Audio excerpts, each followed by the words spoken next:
Finalista číslo 10. Strom, ktorý si prešiel Kalváriou.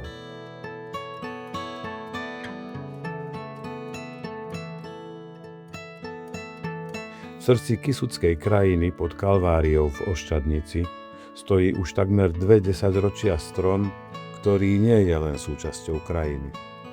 Je aj tichým svedkom času, pamätníkom ľudských osudov a symbolom vytrvalosti. Od roku 1840 ticho sleduje plynutie času, prežil vojny, kruté zimy, suchá aj opakované zásahy bleskom. Jeho kmeň nesie jazvy, aké by iné stromy neprežili. Držal sa pevne, ticho, bez nároku na pozornosť. Najväčšej skúške čelil v momente, keď mu hrozilo vyrúbanie. Vďaka človeku, ktorý v ňom videl viac než len drevo, však zostal stáť a ďalej píše svoj jedinečný príbeh.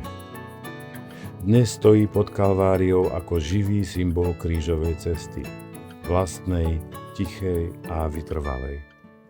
Víta pútnikov smerujúcich na vrch Grapa ku kostolíku.